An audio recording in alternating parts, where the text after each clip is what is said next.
اس وقت وہ کمرے میں ریسٹ کر رہی تھی جب کمرے کے دروازے پر ہلکی سی دستک ہوئی اور پوچھنے پر ملازمہ نے جو خبر دی اسے سنتے ہوئے وہ دھڑکتے ہوئے دل کے ساتھ اٹھ کر دروازے تک چلی گئی تھی۔ وہ حیرت سے ملازمہ کو دیکھ رہی تھی جیسے اسے سننے میں غلطی ہوئی تھی۔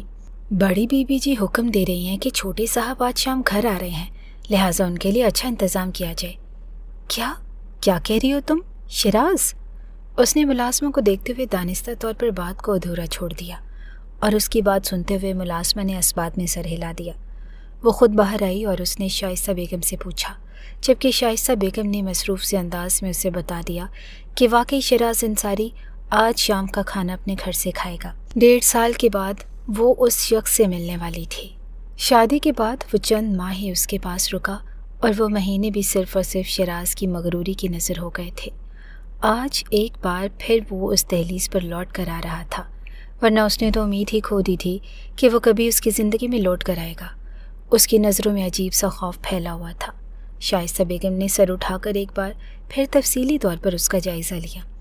وہ آ رہا ہے اور تمہیں سب سے پہلے خود کو ریلیکس کرنا ہے۔ کھانا تیار کرنے کے بعد اچھا سا تیار ہو جاؤ۔ جبکہ وہ دکھ سے اپنی خالہ کو دیکھتی رہی۔ یہ بات بھی اس کی عزت نفس کے خلاف تھی کہ جو شخص اس ملک چلا گیا اور وہاں سے یوں گمنامی میں واپس آ رہا تھا، باقی سب کو خبر تھی، صرف اس سے ہی کوئی خبر نہ تھی۔ کتنا خسارہ ہوتا ہے جب بیوی کو اتنی بے خبر نہ ہو کہ اس کے شوہر نے کب آنا ہے اور کب جانا ہے، اور یہ بات اس کے لیے بہت دکھ کا باعث بنی۔ فضول میں ڈرامے بازیوں سے بہتر ہے کہ عملی کام پر توجہ دو۔ حریم، تم جانتی ہو کہ مجھے رونے دھونے والی لڑکیوں سے کتنی چڑھ ہے۔ بظاہر تو انہوں نے بے حد نرمی سے کہا، لیکن ملازمہ اور دیورانی کے سامنے یہ بات اسے کافی عجیب لگی تھی۔ اس وقت وہ جس کنڈیشن سے گزر رہی تھی صرف وہی جانتی تھی، یا اس کا دل۔ کیا آپ لوگ انہیں ایئرپورٹ سے لینے جائیں گے؟ اس نے ایک بار پھر سے سوال کر لیا۔ نہیں، وہ کافی دنوں سے پاکستان آ چکا ہے، گھر ابھی آ رہا ہے۔ وہ بس زرد چہرہ لیے وہاں سے چلی گئی۔ وہ کچھ بھی نہیں جانتی تھی کہ شیراز انصاری کی زندگی میں ایک ادھورا سا باب تھا۔ حریم ان میں سے تھی جس کے بارے میں شاید اس نے سوچنا ہی چھوڑ دیا تھا۔ اس نے کھانا شیراز کی پسند کا ہی بنوایا اور اس دوران وہ مسلسل اس کے رویے کے بارے میں سوچتی رہی تھی۔ کمرے میں آنے کے بعد اس نے ہلکا پھلکا خود کو تیار کر لیا۔ آئینے میں خود کو دیکھتے ہوئے وہ خود کو کافی مضحکہ خیز لگ رہی تھی۔ وہ شخص جس کے بارے میں اسے یہ امید بھی نہ تھی کہ وہ اسے نظر بھر کر دیکھے گا بھی یا نہیں، اور وہ خود کو اس کے لیے آراستہ کر رہی تھی۔ دل اتنا مرجھا گیا کہ اس کا دل چاہتا تھا کہ وہ اس قید خانے سے بھاگ کر اپنے گھر واپس چلی جائے، لیکن حقیقت میں یہ بھی ایک امتحان ہی تھا کہ اس کے پاس کوئی دوسرا راستہ نہ تھا۔ شیراز گھر آیا تو کمرے میں نہیں آیا تھا، باہر ان لوگوں کے درمیان ہی بیٹھا رہا۔ اس بار بھی ملازمہ کے کہنے پر وہ باہر نکل آئی۔ سیڑھیوں سے اترتے ہوئے اس شخص نے نظریں اٹھا کر اسے دیکھا۔ صرف ایک پل کی نظر میں بھی وہ مکمل طور پر اس کا جائزہ لے چکا تھا۔ فیروزی رنگ کے کرتے میں خوبصورتی سے دوپٹہ سجائے اس نے ہلکا پھلکا میک اپ بھی کر رکھا تھا۔ اس حلیے نے اسے کافی معصوم اور دلکش بنا دیا تھا۔ آج پورے 1.5 سال کے بعد وہ اس کے سامنے تھی جسے وہ مکمل فراموش کر چکا تھا۔ دل میں کوئی بھی ہلچل نہ ہوئی اور دوسرے ہی پل وہ دوسروں کی جانب متوجہ ہو گیا۔ اس نے قریب آتے ہوئے سلام کیا اور حال احوال جاننے کی کوشش کی، جبکہ شیراز نے اس کے سلام کا جواب دیتے ہوئے بغیر اس کی طرف دیکھے شائستہ بیگم سے بات چیت کا سلسلہ جاری رکھا۔ کھانا کھانے کے دوران ہی وہ وقتاً فوقتاً اسے دیکھتا رہا، لیکن حریم کو وہاں بیٹھنا کافی دشوار لگ رہا تھا۔ وہ اچھی طرح جانتی تھی کہ وہ اس کے بارے میں کیا سوچ رہا ہوگا۔ شادی کی وہ رات کا منظر اس کی آنکھوں کے سامنے سے ہٹا ہی نہیں تھا۔ جس رات وہ دلہن بنی اس کی سیج میں اس کی منتظر تھے۔ صرف 23 سالہ لڑکی دیکھنے میں اتنی دلکش لگ رہی تھی کہ کوئی بھی اپنا ایمان ڈگمگا دیتا، لیکن مقابل شیراز انصاری تھا جسے ذرا برابر بھی فرق نہیں پڑتا تھا۔ کمرے میں آتے ہی وہ اسے عجیب و غریب نظروں سے گھورتا رہا۔ کافی دیر اسے دیکھنے کے بعد وہ آگے بڑھتے ہوئے بیڈ پر اس کے قریب ہی لیٹ گیا تھا۔ کیسا لگتا ہے کسی شخص کے ارمانوں کا جنازہ نکال کر سج سنور کر اس پر بیٹھنا اور ماتم منانا؟ اس نے اتنی زہریلی لہجے میں کہا کہ حریم نے نظریں اٹھا کر اس کی جانب دیکھا، اور شیراز نے سختی سے اس کا بازو دبوچتے ہوئے اسے دھکا دے کر بیڈ سے اتار دیا۔ تمہاری اوقات اتنی نہیں ہے کہ تم میرے مقابل بیٹھو، نیچے اترو اور ہٹاؤ یہ سب کچھ، الجھن ہو رہی ہے مجھے۔ اس کی آنکھیں بے وجہ ہی پانیوں سے بھرنے لگی۔